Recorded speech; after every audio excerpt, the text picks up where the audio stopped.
Welcome back to my channel. ఈ వీడియోలో AP ప్రభుత్వ పెన్షనర్లకి ఒకటి రద్దు బిగ్ షాక్ అండి. 3,000 కోట్ల బకాయిలు. దీనికి సంబంధించిన పూర్తి తాజా సమాచారాన్ని వీడియోలో తెలుసుకుందాం. వీడియోని ఎక్కడే కానీ స్కిప్ చేయకుండా ఎండ్ వరకు చూడండి. అప్పుడే ఇన్ఫర్మేషన్ పూర్తిగా అర్థమవుతుంది. వీడియో చూస్తున్న ప్రతి ఒక్కరు వీడియోకి లైక్ చేయండి ఫ్రెండ్స్. ఈ వీడియోని తోటి పెన్షనర్ మిత్రులతో అయితే షేర్ చేయండి. కొత్తగా మన ఛానల్ చూస్తున్నవారు సబ్స్క్రైబ్ చేసుకోకుంటే వెంటనే మన ఛానల్ అయితే సబ్స్క్రైబ్ చేసుకోండి. సో దీని ద్వారా నేను చేసే లేటెస్ట్ వీడియోస్ అన్ని మీ వరకు రీచ్ అవుతాయి. ఇక ఆలస్యం చేయకుండా వివరాల్లోకి అయితే వెళ్ళిపోదాము. ఫ్రెండ్స్ ఇక విషయానికి వచ్చినట్లయితే ఏపీలో ఆరోగ్యశ్రీ నెట్వర్క్ హాస్పిటల్స్ కీలక నిర్ణయం. బకాయిల చెల్లింపులలో ప్రభుత్వం ముందుకు రాకపోతే వైద్య సేవలు నిలిపివేత. ఆంధ్రప్రదేశ్ ఆరోగ్యశ్రీ నెట్వర్క్ ఆసుపత్రులు కీలకంగా ఎదుర్కొంటున్న ఆర్థిక సంక్షోభం దృష్ట్యా బకాయిల చెల్లింపుల కోసం ప్రభుత్వానికి డెడ్ లైన్ విధించాయి. వందలాది ఆసుపత్రులు బకాయిల కారణంగా ఆర్థిక సమస్యలతో కృంగిపోయి సోమవారం నుంచి ఎన్టీఆర్ వైద్య సేవ నెట్వర్క్ హాస్పిటల్స్లో ఉచిత ఓపీ సేవలు మరియు ఉద్యోగుల ఆరోగ్య పథకం సేవలు నిలిపివేస్తున్నట్టు ప్రకటించాయి. బకాయిల చరిత్ర మరియు ప్రస్తుత పరిస్థితి. ఆసుపత్రుల అసోసియేషన్ ఆశ ప్రకారం ఇప్పటికే ప్రభుత్వం నుంచి 3,000 కోట్ల బకాయిలు రావాల్సి ఉంది. గత ప్రభుత్వ కాలం నాటికి బకాయిలు 2,250 కోట్లుగా ఉంటే కొత్త ప్రభుత్వం 1,500 కోట్ల బిల్లులు మాత్రమే విడుదల చేసింది.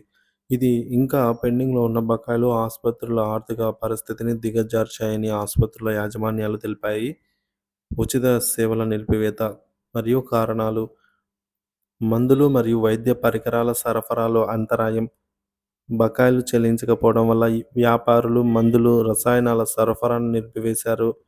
ఓవర్ డ్రాఫ్ట్పై ఆసుపత్రుల ఆధారపడే పరిస్థితి. అంటే హాస్పిటళ్లు తమ రోజువారీ కార్యకలాపాలను నిర్వహించడానికి బ్యాంకు ఓవర్ డ్రాఫ్ట్లపై అయితే ఆధారపడుతున్నాయి. బ్యాంకుల నుంచి సహకారం తగ్గిపోవడం. ప్రస్తుత ఆర్థిక సంక్షోభం దృష్ట్యా బ్యాంకులు కూడా ఆసుపత్రులకు మరింత రుణం ఇచ్చేందుకు ముందుకు రాలేదని ఆశా నేతలు చెప్పారు. ప్రభుత్వానికి నోటీసులు. ఆసుపత్రులు ఇప్పటికే ప్రభుత్వానికి నోటీసులు కూడా ఇచ్చాయండి. 6వ తేదీ నుంచి ఉచిత వైద్య సేవలను నిలిపివేస్తున్నట్లుగా వెల్లడించారు.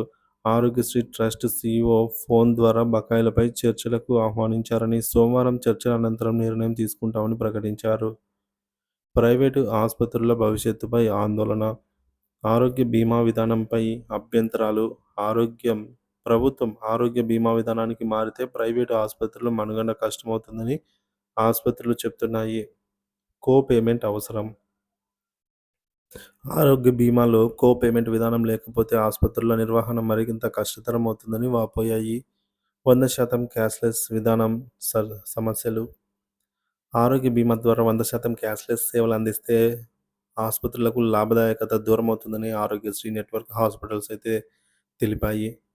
మరి సమస్యల పరిష్కారానికి సమయం. డెడ్ లైన్ అండి.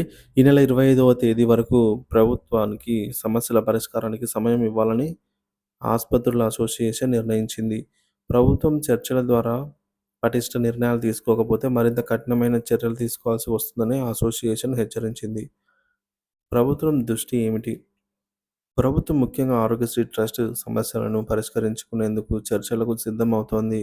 రైతు భరోసా, సంక్షేమ పథకాలు వంటి అంశాలపై దృష్టి పెట్టడం వల్ల ఆరోగ్యశ్రీ చెల్లింపులు ఆలస్యమవుతున్నాయని ఆరోపణలు ఉన్నాయి. సమయానికి బకాయిలను క్లియర్ చేయడం ద్వారా ప్రైవేటు ఆసుపత్రుల మనుగడ కాపాడేందుకు చర్యలు తీసుకోవడం అవసరం అని తీర్మానం. ఇక ఆంధ్రప్రదేశ్ ప్రభుత్వం త్వరగా చర్యలు తీసుకోకపోతే ప్రైవేటు ఆసుపత్రుల సేవలు నిలిపివేత ప్రజారోగ్యంపై తీవ్ర ప్రభావం చూపే అవకాశం ఉంది. బకాయిల చెల్లింపులు, క్యాష్లెస్ విధానాలు మరియు ఆసుపత్రుల ఆర్థిక పునరుద్ధరణపై సమగ్ర కార్యాచరణ ప్రణాళిక రూపకల్పన అత్యవసరమైనది. సో ప్రభుత్వం ఆసుపత్రుల మధ్య సమన్వయం ద్వారా ప్రజలకు నిరంతరమైన వైద్య సేవలను అందించడమే ప్రధాన లక్ష్యం కావాలి.